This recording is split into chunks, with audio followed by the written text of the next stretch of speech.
Oh, do you happen to have a match?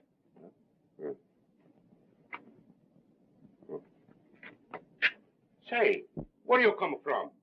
This building is closed. Thank you. We'll have you the correct time. It is just 9 o'clock. Oh, thanks very much. Still, I don't understand.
Police!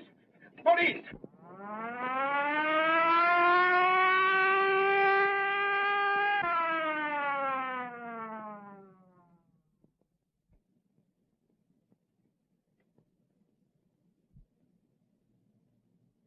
Death was caused by strangulation, Inspector. The murderer had powerful hands, and he knew what he was doing. How long has he been dead? I should say about an hour. What's your name? Luigi Bacigalupa. All right, Louis. What do you know about this? Me? I don't know nothing. I only know what I say over the phone. Well, let's have your story. Well, I knew something terrible was going to happen tonight. So you knew something, huh? Oh, Mike, what's happened? Why, there's been a... Oh, yeah. I see.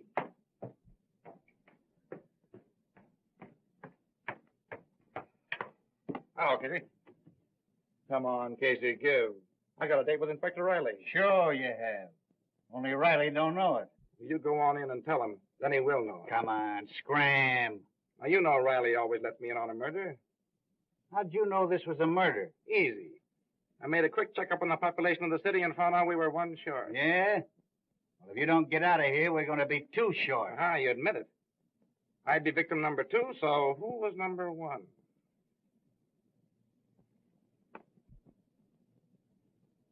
Garfield. Garfield. Where did I read something about him today? Now listen here. I remember. The Garfield Investment Company was petitioned into bankruptcy this morning. Another stockbroker gone the way of all flesh.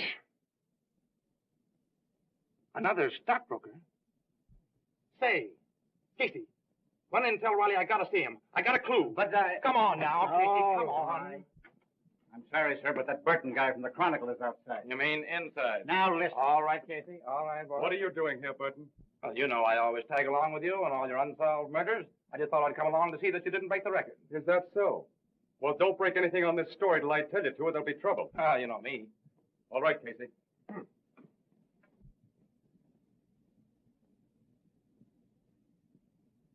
Triangle, huh? Just like the other cases. Yeah, that's not the only similarity either. When the murderer was leaving the building, he asked the janitor for a match and the time. Yeah?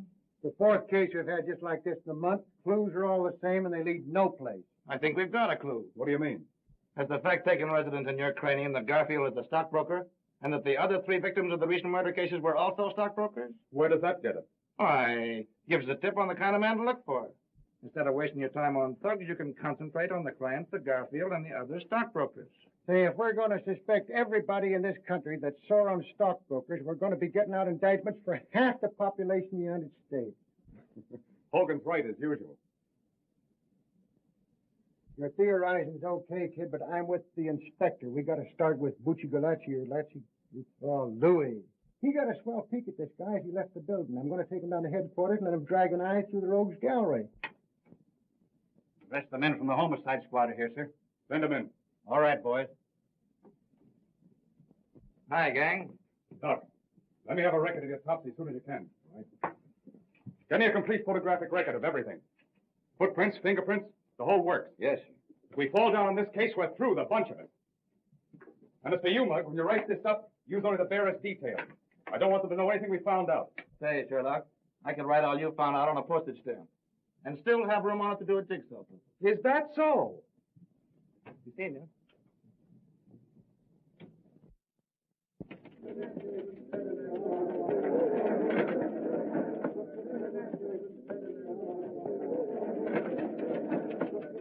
And that the opening of the opera season was a brilliant success is shown by the number of socially and financially prominent people who attended. The beautiful Mrs. Leland Gray Switzer lent a charming present, who was attired in a severe white evening gown covered by an ermine wrap. The lovely Miss Myrtle Hempstead was there also, and she wore a Running gown... pants, football cleats, and a spray of rhubarb. And a good time was had by all, because that worthless reporter from the Chronicle favored the gathering by his absence. As to what he was wearing, he was just wearing on everyone. How many times have I asked you not to spoil my record? About as many times I've asked you to marry me. Only up and up, Jerry. How about it? We get a place and raise some chickens? What do you say? Huh? Oh, Jack, I have so much to do. Go away. There you are. Marry me and I'll do all your work for you. I overheard the city editor say this morning that as far as your work was concerned, well, you better snap into it. Oh, yeah? For you, Miss Crane. Thanks.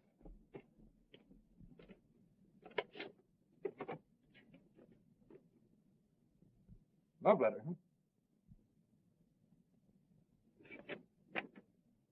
No, it's from Mother. Same old thing. Doctors, bills. I just can't seem to get anywhere. Carrying too much of a load, kid. Why don't you let me help you? No, Jack.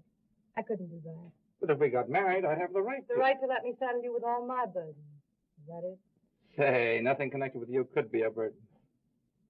You know I'm crazy about you. You've got enough on your shoulders looking after yourself, Jack. What's the matter? Don't you think I'm going to get any place?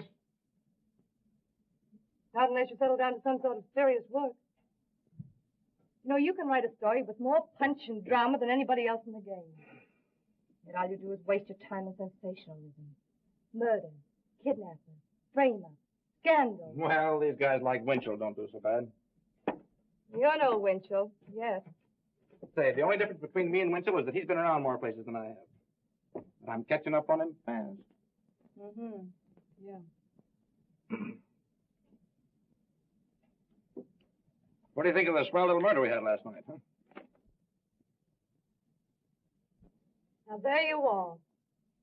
You would think that a murder were a show or something. Well, this one's going to be a show. It'll rock the town before it's through. Well, well, Philo Vance himself, in person. Good morning, Miss Crane. Good morning, Hogan. A little bit out of my precinct this morning, but I feel awful good just having solved the Garfield murder. You solved it. Why, you credit-snatching flatfoot. You know it was my idea to have the janitor look through the pictures in the morgue room. Say, if I hadn't agreed to Bucci Betsy Louis coming down to the Chronicle, what good would your hunch have been? You mean they've caught Garfield's murderer? Yeah, got him in jail now. Congratulations, Mr. Hogan. That was pretty quick work, wasn't it? So listen to me, they'd had that guy in the who's go 6 hours sooner. Say, what's the matter with you? I come down here to tip you off to a scoop and you treat me like a relative or something. All right, how much is it going to cost me? That is outside my car and my next year's salary. No, I just wanted to see if you got the name right. Terrence Aloysius Hogan. All right, Hogan. You're not a bad guy. I guess you deserve a break. Yeah, spell that middle name right. It's Aloysius. Aloysius. Sure. How could I miss it? Aloysius. On the way down, I picked up a picture. Thought you might need it. Oh, yeah, I forgot about that. I could have got one from the morgue room, but probably there's a later picture. Yeah, that's a later one. It's Say, what is this? I thought you were going to give me a picture of the murderer. Why, if we print this, they'll prosecute us for libel in the human race. Why don't you let Miss Crane run it in the society cover? Hey, listen. When Riley hears about this, you won't get within 10 miles of the next murder. All this guy does is run around solving crimes and taking the credit away from the police.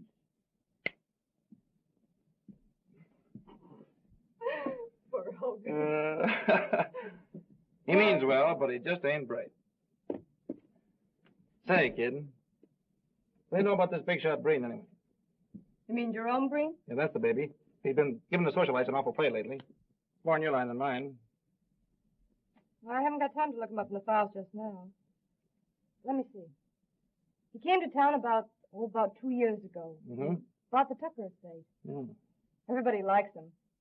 He's given thousands of dollars to charity and all that sort of thing. Boy, what a yarn for the front page this'll make. What's Breen been doing to get himself on the front page? Oh, he's the guy that killed Garfield and a few others, probably. Jack, that's ridiculous. Jerome Breen isn't the sort of man who would murder anyone. No? Well, Louis, the janitor, possibly identified him as the man who was prowling around the building the night Garfield was strangled. Have you seen Mr. Breen? What does he say? Sure, I was with the squad when they picked him up. Naturally denies it, they always do. Jack, I think it's terrible to arrest a prominent man like Mr. Breen on so little evidence. Yeah? Well, we're going to have a whole lot more evidence before we get through. Now I see it. Just because you and the police department have a lot of unsolved murders on your hands, you're going to pin it on a man who's done more for this city than all the police and the newspapers put together. Say, why are you so hot for this fellow Breen, anyway? Because I know all the good he's done. His donations to charity, orphanages, hospitals. Yeah, that's the new gag nowadays. Charity covers a multitude of murders. It says here the man the janitor identified spoke to him, right? Right. Well, perhaps you're forgetting the fact that Jerome Breen is both deaf and dumb. No, I know all about that. I interviewed him once. I had a hunch that he could do something with those hands as I'd talk with him. Jack, can't you see how your work is warping your mind? Why, all you're becoming is a trafficker on ruined reputations. Yep, me and Simon McGree. You see? It all comes back to what I said in the first place. We're always arguing. We can never agree on anything. The only thing for us to do is to get married. With your cruel attitude towards people, I wouldn't marry you if you were the last man in the world. Baby, if I were the last man in the world, I'll say you wouldn't marry me. You'd be run over in the stampede. Why, you...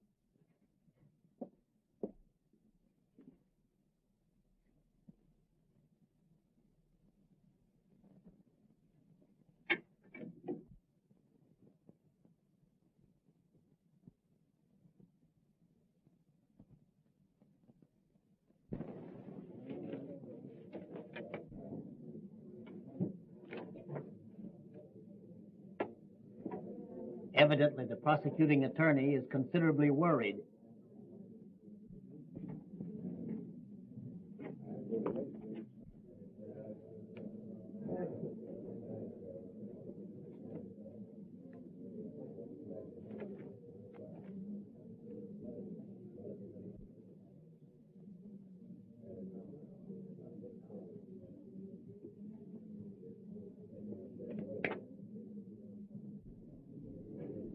Mr. Breen says that if the prosecuting attorney has any hopes of winning the case, he should be worried.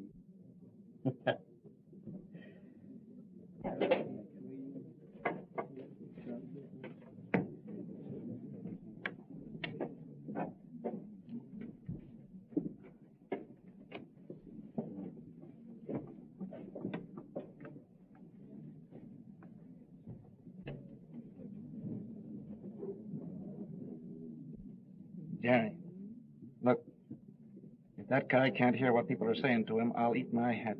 Oh, don't be silly, Jack. Why, all intelligent deaf people are lip readers. Oh, yeah? What do you think, Chief? Will they get a conviction? I don't know, Hogan. It's got me. All the state has to go on is the testimony of this janitor.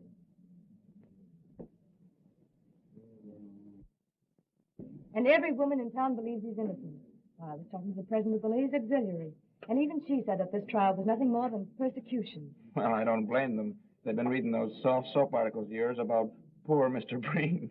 But what about your stories? Calling him the Sphinx and everything. Well, Hey, the Supreme Court of New York now in session. The Honorable George Warren, Judge, presiding. Be seated. Continue. And when I have found the body, I call for the police. If you were to see this man again, would you recognize him? Sure. I have seen him again. You have? Where? Right in this place. Order. Will you point him out to us, Luigi? Sure. That's him, down there.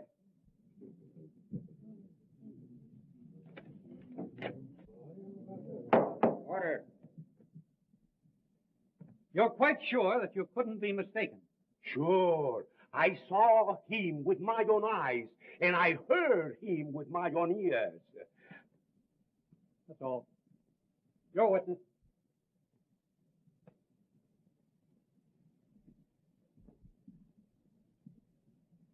Mr. Bacigalupi, have you ever had hallucinations?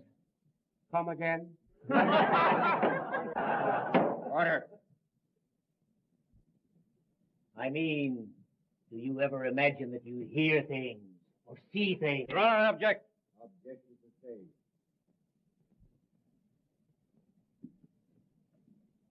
Mr. Bacigalupi, you are positive that you heard Mr. Breen speak to you?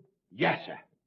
Suppose I should prove that it would be impossible for Mr. Breen to speak. Was you there? Order. What would you say if I tell you that we're going to prove that Mr. Breen is deaf and dumb? I say you were a screwy. Order.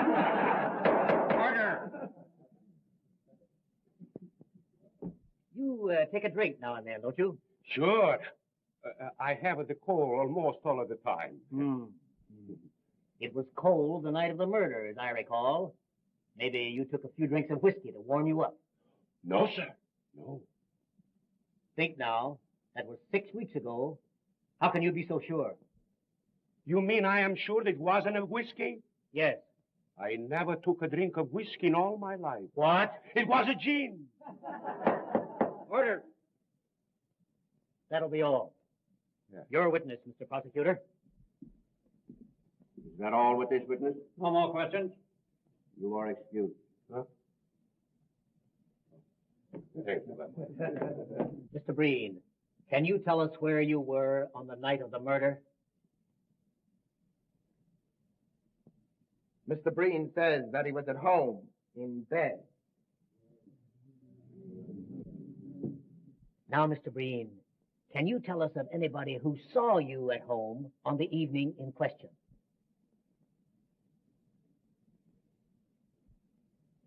Mr. Breen says that I was at his house at the time. All right, Mr. Jenks. We'll get your testimony later. That will be all, Mr. Breen. Your witness. You see, if Mr. Breen was early, he could have hired a flock of witnesses to prove an alibi. Yeah? And if he's the shrewd boy I think he is, that's just what he wouldn't do. Jack, I'm surprised at you. Why, this is the flimsiest evidence I've ever heard given in a murder trial. I don't give a hang about the evidence. I tell you, Louie's right. If this guy is acquitted, we're going to have some more murders. Oh, ridiculous. Your name? Augustus Calvin, Your profession? physician and surgeon. Dr. Calvin. Doctor, have you examined Mr. Breen, the defendant? I have. Did you discover any abnormality in his physical structure? Yes, Mr. Breen can neither hear nor speak. Order. Just what, specifically, is the cause of his misfortune? Mr. Breen has paralysis of the vocal cords and the oral nerves. Well, just how long, in your opinion, has this condition existed? It was congenital. He was born with it. Order. Thank you. That'll be all. Your witness. The court, please. I move a recess until physicians appointed by the court have had an opportunity of examining the defendant. Motion granted. Court adjourned until 10 o'clock tomorrow morning.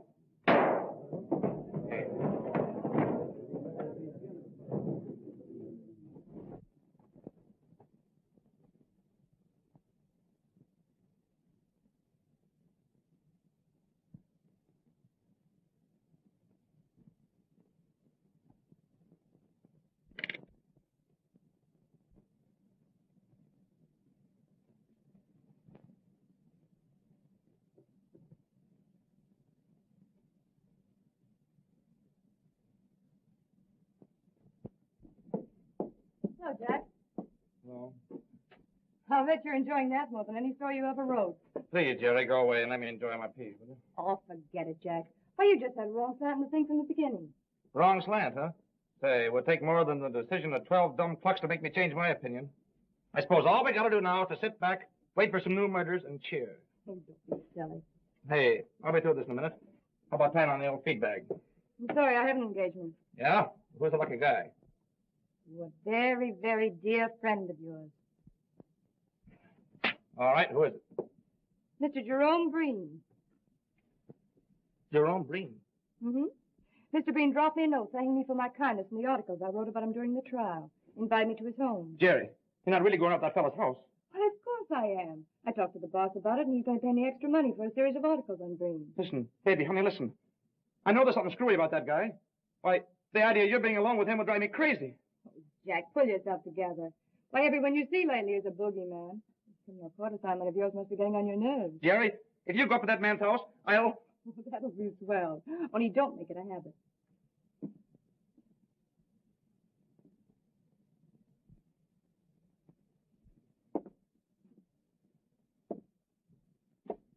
You, Mr. Burton?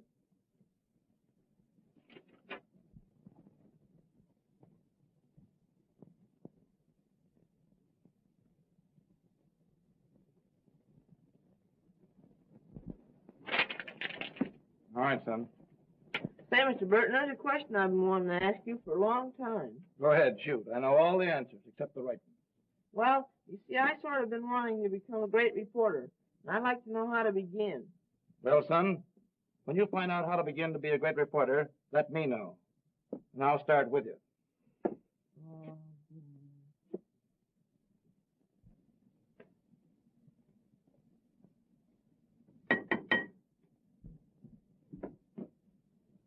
How do you do?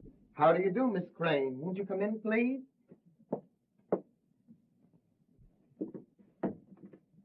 If you please.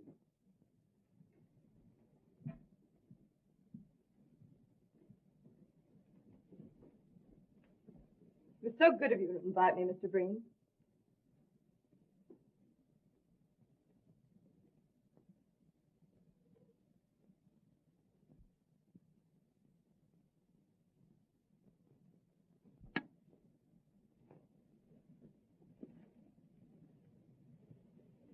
Lovely house you have here.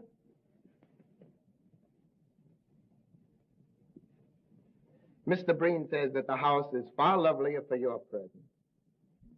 I certainly wish to congratulate you on your acquittal, Mr. Breen. The whole thing was preposterous.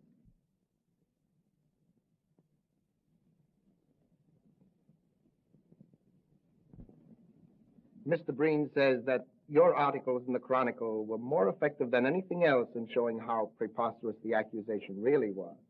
My. If these compliments continue, I'm sure I'm going to be so conceited I won't be able to write a good interview.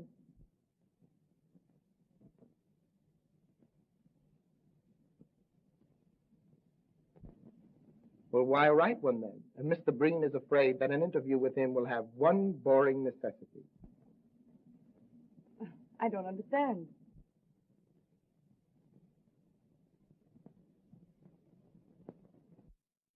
You will be compelled to talk about him when he feels it would be much more interesting to talk about you.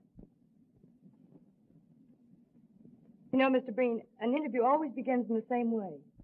Where were you born? Mr. Breen has jotted down some of the facts of his life that might be of interest to your public.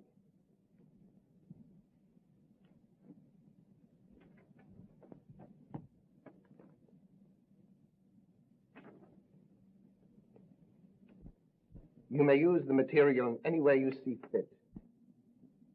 Why, this is splendid. It'll be a very good beginning for the series of articles I have in mind. Mr. Breen says, and now you have no alternative except to talk about yourself. And now, Miss Crane, if you will pardon me, I shall make the tea. I do hope Mr. Breen isn't bored.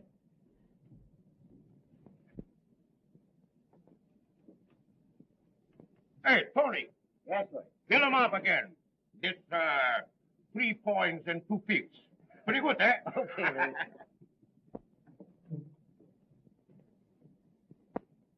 There you are, Ah, thank you. Hello, Louis. Hello, Mr. Burton. Well, when'd you give up drinking gin? Me first drink the wine, then the prohibition she comes, and me and all the good American citizens drink the gin. Then the law, he says, we must drink the beer. So me, Luigi Bacigalupe, drink the beer. Have one on me, huh? No, thanks. I'm not drinking. Kind of worried.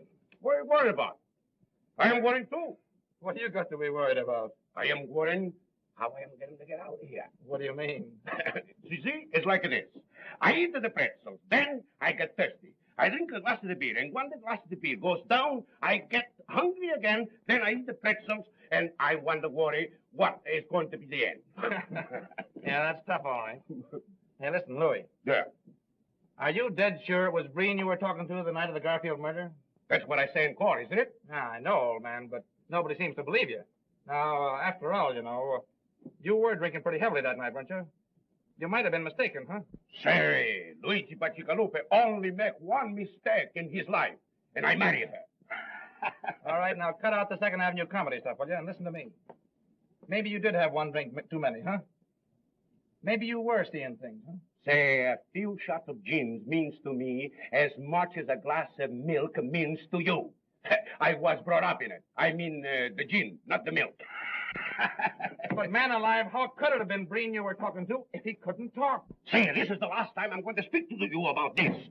I know what is what, and I know what is what not. If I have to decide, and what judges and lawyers and the like, and what I see with my own eyes, I stick to what I see with my own eyes. Say, that guy Brain is a bad egg. And anybody that gets mixed up with him is going to be in trouble sooner or later. Maybe sooner.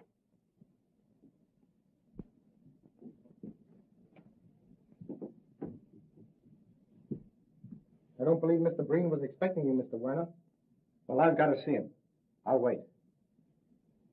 All right? But you must meet Mother sometime, Mr. Breen.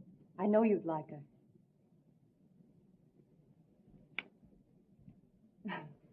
Mr. Werner's calling.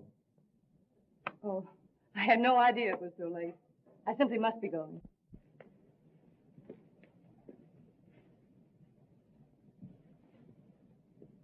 Mr. Breen says he hopes you will come often. He is very lonely. You're very kind. And it is so restful here. I'm afraid I'll wear out my welcome. Thank you. Goodbye.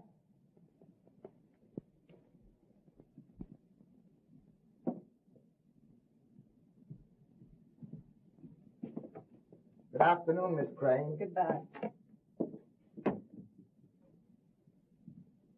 I think Mr. Breen will see you now.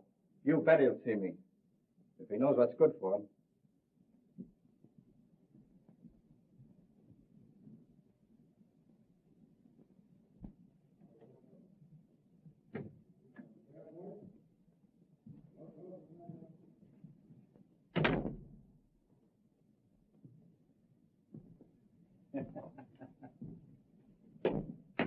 Oh, boys. Hello, Hogan. Rallying. Yeah, he's in. You better stay out. What's the matter? Hydrophobia. Ah, well, he's always glad to see me. Hey, listen, you. Did you hear what I said? I said no. Well, go ahead. Make it snappy. What do you want? Me? Oh, I just dropped in for a drink. You know better than to drop into a police station for a drink? I don't know what this country's coming to when a guy can't get a drink in a police station. Come on, Scram, I'm busy. That's all right. You're not bothering me. See, your girlfriend Jerry's playing around with your old pal Brain. Yeah, that's what's got me worried. Why don't you do something about it? I can't, Jim. I've talked to her till I'm blue in the face, but you know how a dame is. The more you knock a guy, the more she's for him. I'm sorry for you, kid, but I get grief of my own. I'm not in so strong with the police commission. Hey, Chief. There's a Mr. Werner here to see Burton. Werner? To see you? Oh, yeah, I forgot to mention it. I told him to meet me here. Say, what do you think this place is, a reception room? Listen, Jim, this guy may have a clue on the Breen case. He called me in my office, but I couldn't see him there on account of Jerry. Well, It's about the reward that my boss offered on the Garfield case, see? I wanted to hear him in case he has anything important to say. And what am I supposed to do? Play stenographer and take down a report of the conversation? No, you'd go in the other room and listen. I don't think a full view of that mug of yours will make anybody inclined to talk. Oh, is that so? Show him in, Casey. Huh?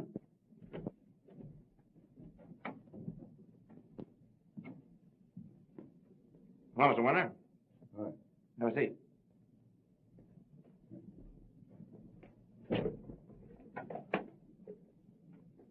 I hope you don't mind my asking to come here, but you see, there are reasons why I couldn't have you at the Chronicle. No privacy. It's all right with me. Besides, you might need the cops before you get through. Yeah. Well, Mr. Winter, what do you know? What do you know about Breen? Ain't I know anything about Breen? I'm only a stockbroker's clerk. But I keep my eyes open. Yeah, but I thought that... I said I knew somebody connected with the Garfield murder. And maybe a few others. Well, as I told you over the phone, if you give us the right tip, there's $5,000 in it for you. Now get this, Burton. I've got a date tonight with a certain party. If he treats me right, there's no story. Well, where do I come in? You're going to be at my house at 8:30 tonight. $5,000. Either I tell you the story and get the dough, or it's no sale. But there's the address. Remember, 8:30. Oh, and another thing. If you should get there before me, don't say anything to my mother.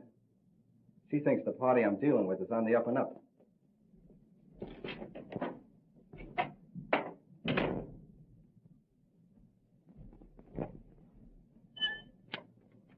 Well, we'll be there tonight at 8:30.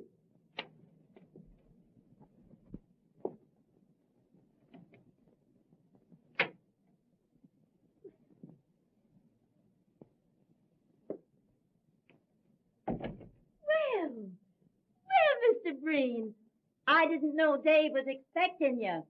I think he's taking a nap. I'll go call him.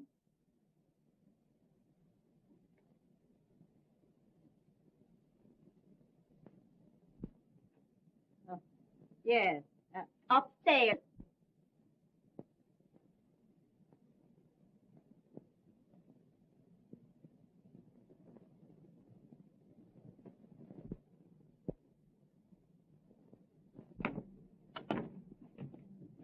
Well, I hope this isn't another wild goose chase. Well, anyway, it won't be a total loss. A good speakeasy in the same block. Find the wisecracks.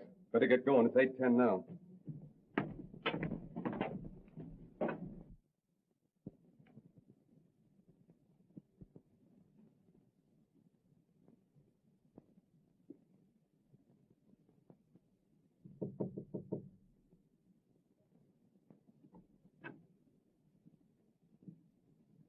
Mrs. Wenner, do you happen to have the correct time?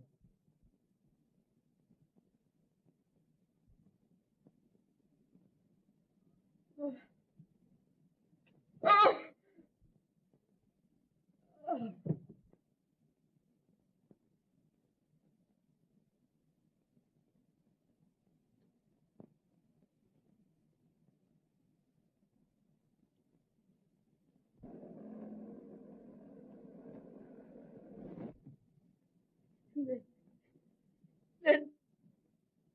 Then, when he asked me the time, I couldn't remember anything else.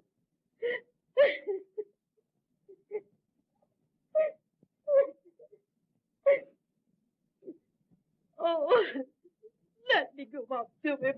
No, you mustn't do that, Miss Werner, please.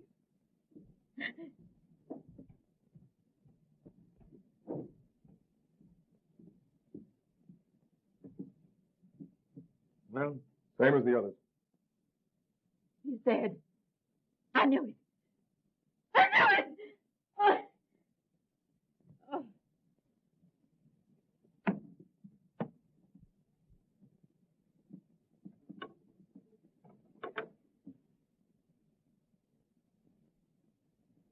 What are we going to do?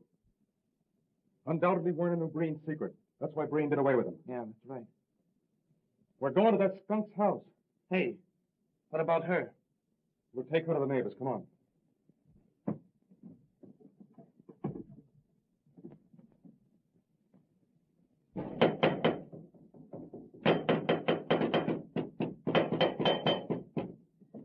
Breen. Why, he... All right.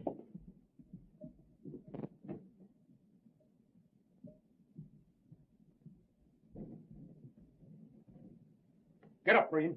I want to talk to you. I say, sir, you've no right. Shut up, you. I'll make my own right.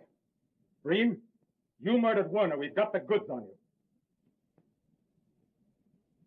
you. Mr. Breen says you'll talk to him civilly or you'll leave his house. I'll talk to him civilly with a poke in the snoot. Breen, a man named Werner was murdered tonight. His mother will testify that you did it.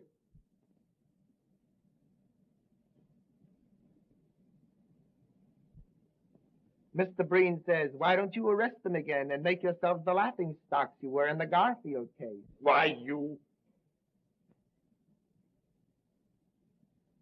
If you're innocent, how do you explain the people who will identify you as the man on the scene of the crime?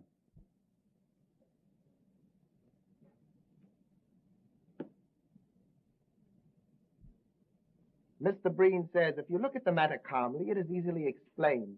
The watchman on the Garfield case was obviously drunk and might have identified anyone. And Mrs. Werner, after her son was murdered, probably had an hallucination caused by what she'd been reading in the papers.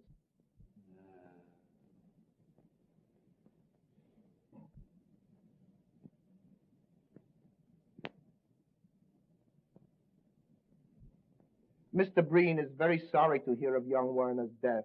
He liked the boy immensely, and he will do all he can in order to help to bring the murderer to justice. Thanks. Breen, where were you tonight at 8:30? Mr. Breen has had a very bad cold. He lay down at 6 o'clock and slept until the gentleman wakened him. Uh-huh.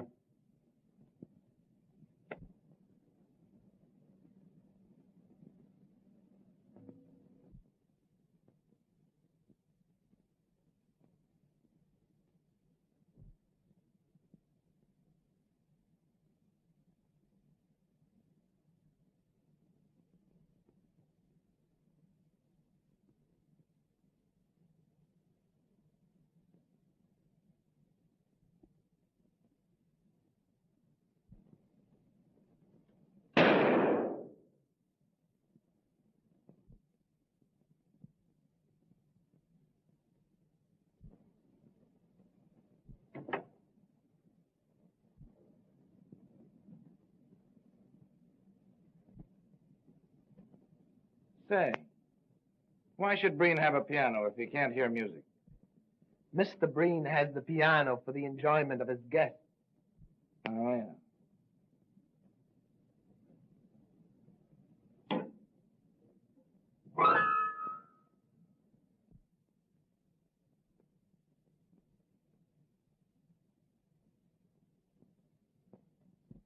Come on, Jack. There's nothing else for us to do here. Good night, Mr. Breen. I'm sorry we disturbed you.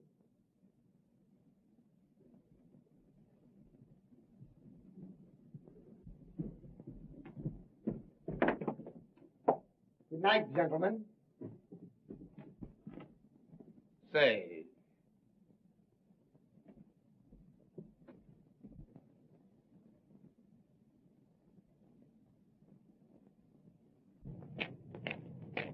What do you make of it, Jim? I'd like to know how he could hear that piano when I couldn't get a tumble out of him firing off a gun. What makes you think he could hear me at the piano? I was watching him. He heard you all right.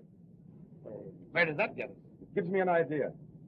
I'm going to sleep on it, and if I feel the same way in the morning, I'm putting the squad over here for a showdown. Yeah, but Chief. See me at my office at 9 o'clock in the morning. Well, listen, can't you give me a tip of some kind? Don't want to discuss it. That's all I've got to say. Well, now, listen, you know, I've been...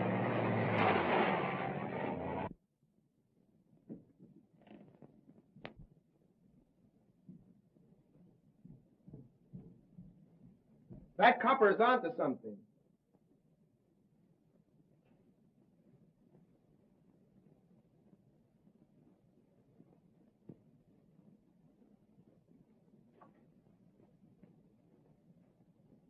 I also found out that reporter guy is sweet on the crane dame.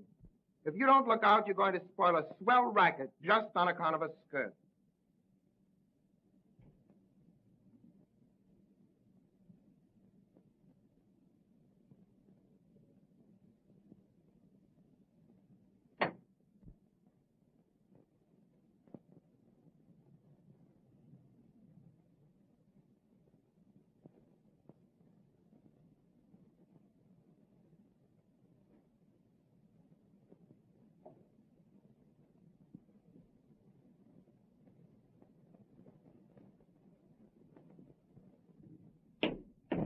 Hi, boys.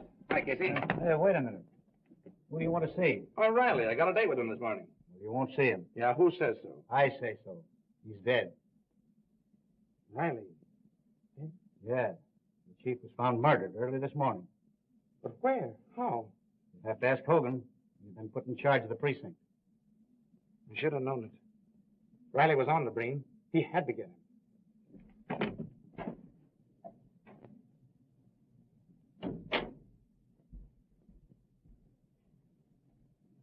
Hogan, how did it happen? Tell me about it. Riley's wife found him in bed, 7 o'clock. Strangled like the other guys. How could the murderer get to him? Easy. Alleyway and a fire escape leading to his bedroom window. Now I know it's Breen. Yeah? What are you going to do about it? Can't get anything on him.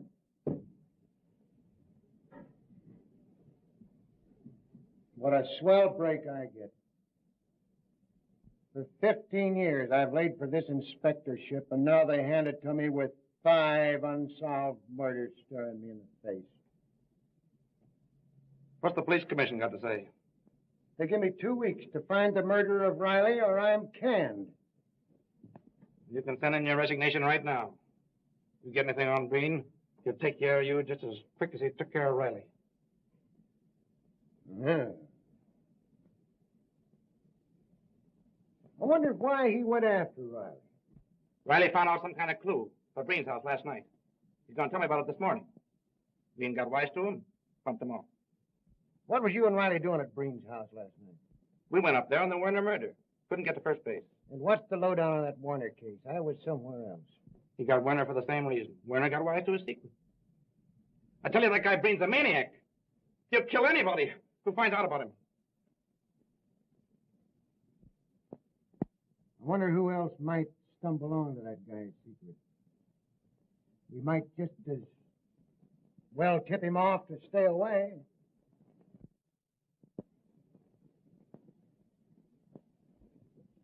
Jerry Crane. What about her? I mean, she's been seeing Breen all the time. She might stumble onto his secret. I thought she was your girl. She used to be until this guy started working on her, hypnotizing her. I gotta do something. Say, wait a minute. Let me talk to her. I got away with these things. Yeah, all right. Say, give me the Chronicle right quick. Yes, we know, but don't you realize the danger you're in? I'm sorry, Mr. Hogan, but I can't see it that way. I know Mr. Breen better than any of you. He couldn't possibly be guilty of the things you're talking about. But, Jerry, dear, don't you understand? We've been working on this thing. We can see things you can't. Jack, you should know better. When people go snooping around with wild ideas in their minds, the first thing you know, they begin to believe them. As a matter of fact, you're asking me to believe the rottenest things about one of the finest men I've ever met. We're not asking you to believe a thing. All we want you to do is to stop associating with Breen. What do you mean, associating with Breen? Well, everybody's been talking about it. It's even been in the newspapers. All these visits you've been making to his house. Which only means that the gossipers and columnists in the other papers are following in the footsteps of Mr. Burton of the Chronicle. You're very foolish. Risking your life for a woman's whim. Why, this is no whim, and Jack knows it very well. I'm writing a series of articles on Mr. Breen. I'm being well paid, and I need the money badly. All right, then. Chuck your articles. I'll give you what you need. We've been through all that, Jack. How many more articles have you got to write? You've written a dozen now for a guy who doesn't even write a short obituary. Well, that's really my business. Supposing I make it my business. Now, see here, Mr. Burton. I like Mr. Breen, and I'm going to see him whenever I want to. But, Jerry, listen, honey, don't go now. Have dinner with me and talk it over. As a matter of fact, I'm having dinner with Mr. Breen. What? Don't you realize that bird has bumped off 2 men in the last 24 hours? Don't that mean anything to you? What? Yes.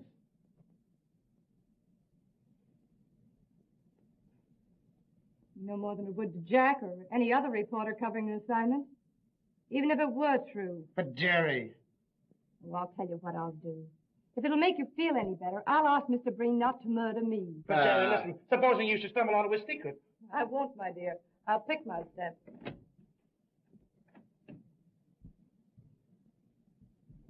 Hogan, I don't care what she says. She's liable to go up to the house tonight and never be heard of again. Send Casey in here. We've got to do something. Calm down now and let me handle this, will you? You want me, Chief?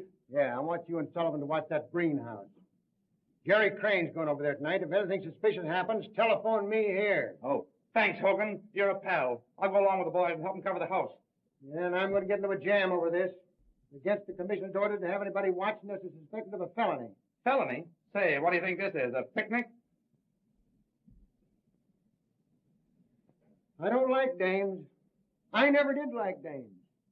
I'm going to get canned for protecting one when I ought to be giving her a good swift kick in the slacks. You're right, Chief.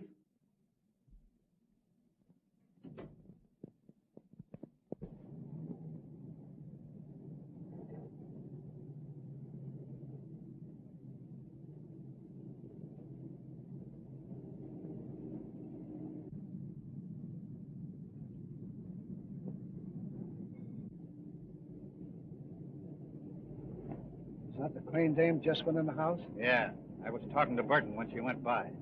Just our luck. She's a good-looking dame. We're liable to have to wait here for hours. Well, it's Hogan's orders. We better keep circling the block.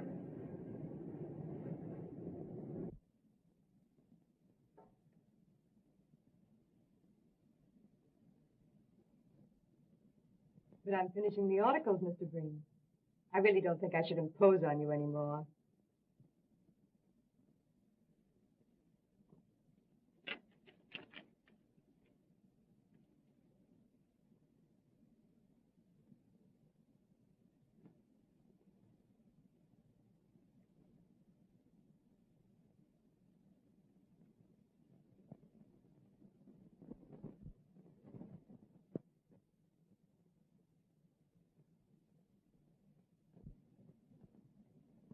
I can't see any reason why I should stop coming up here. You seem like an old friend whom I've known for years.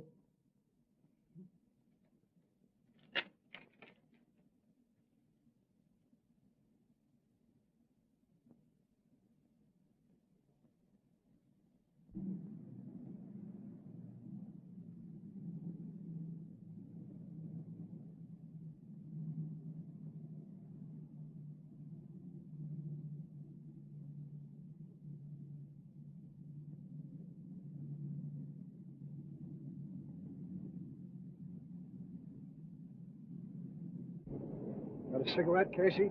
Sure.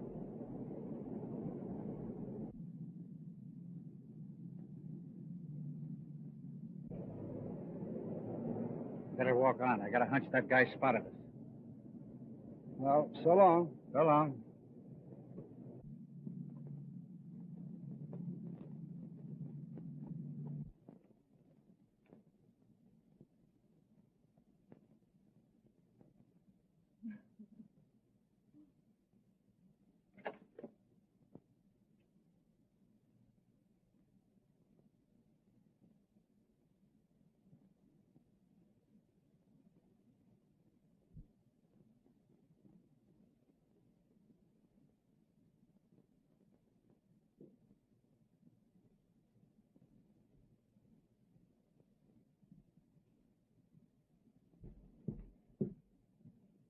I told you about that dame.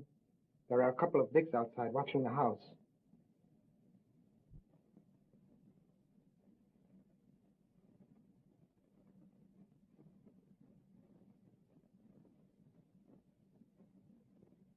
I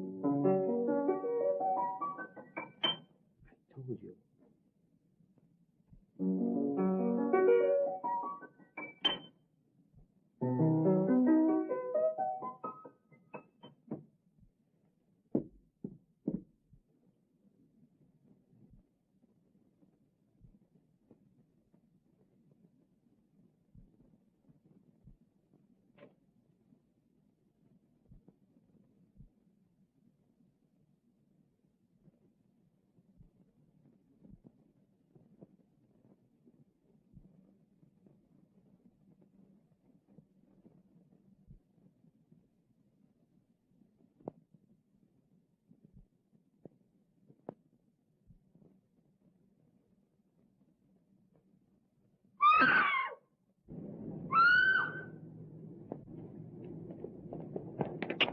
Fort Hogan. Come on, Casey. Quick.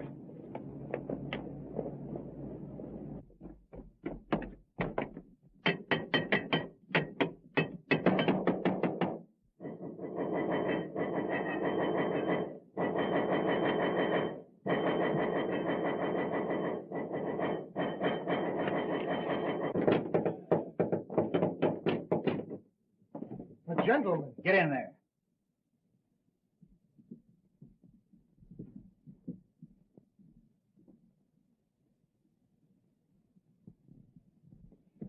Where's Jerry Crane? Now listen here, You shut up. What have you done with it? Casey, I'm going to search the house. Keep these two birds covered. Right.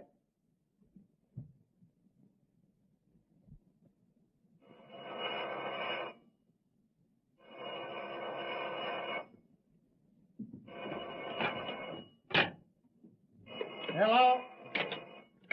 Hello? Yeah, Hogan? I'll have the squad right there. Get on your way, boys. Get on your toes. We're leaving. We're on our way.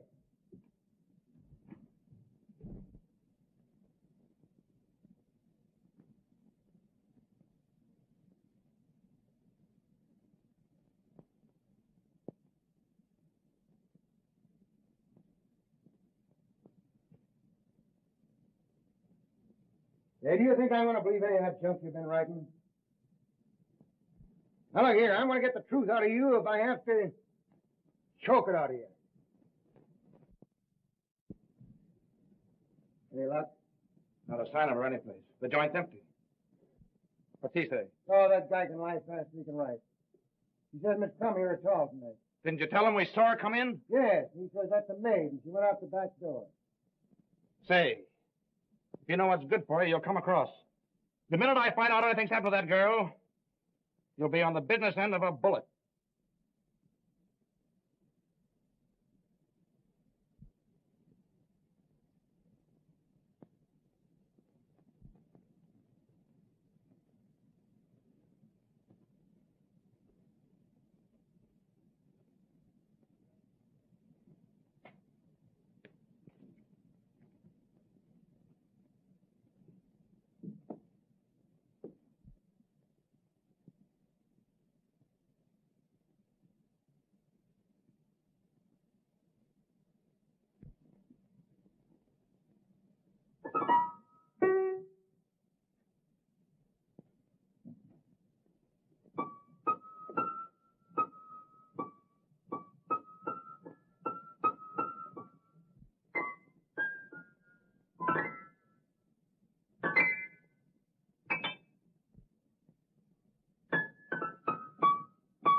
Hey, can that racket.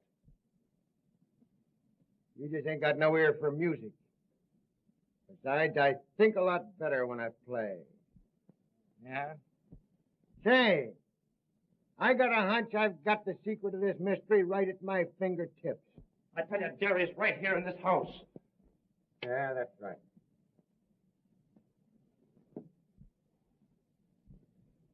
Say, didn't Riley say something about getting a clue around here? Yeah, he said something about Breen being able to hear the piano. Yeah.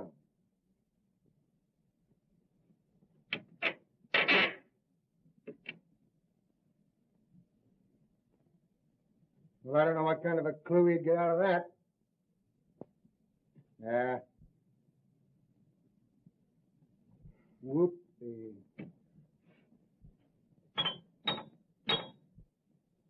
Look!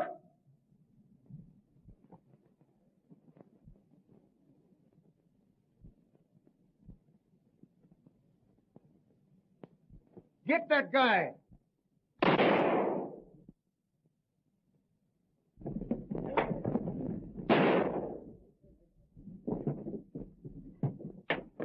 Jerry, Take it easy.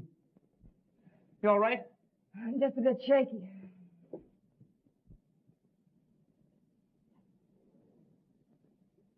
Yeah, you take it easy there, boy. Oh, I told you not to trust this fellow, didn't I? Thought you said she wasn't here.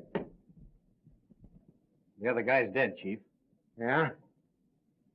Watch him.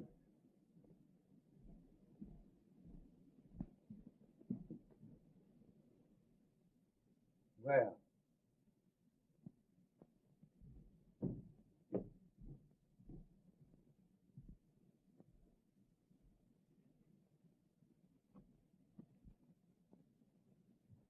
They're just like as two peas in a pod.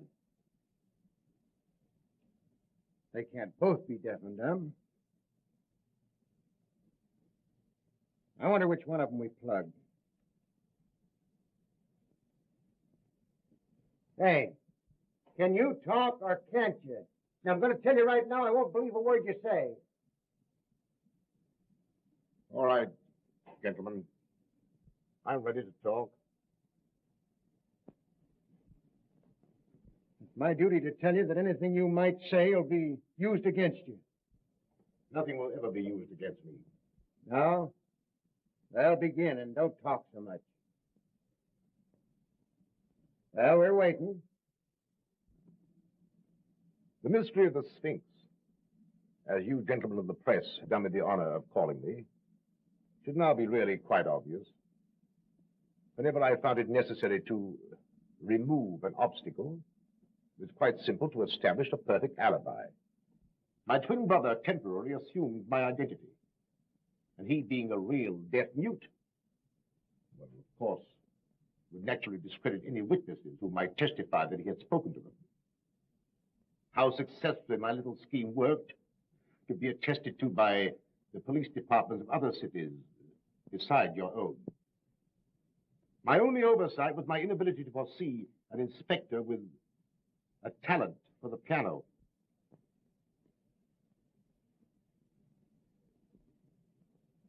So you admit that you got Garfield, eh? Unfortunately, I did. I formed a stock pool with 4 other brokers with Garfield. They didn't like the way I did business and threatened to go to the district attorney. Well, I had to protect myself. Why, of course.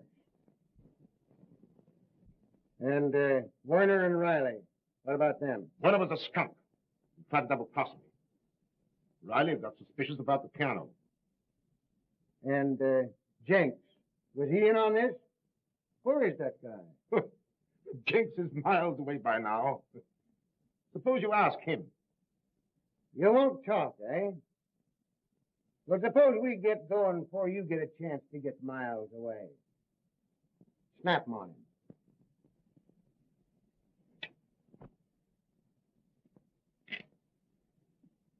All right. I'm ready.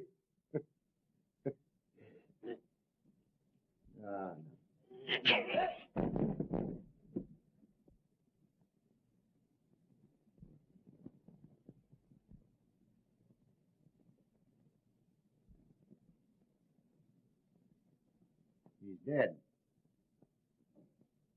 Must have been heart failure.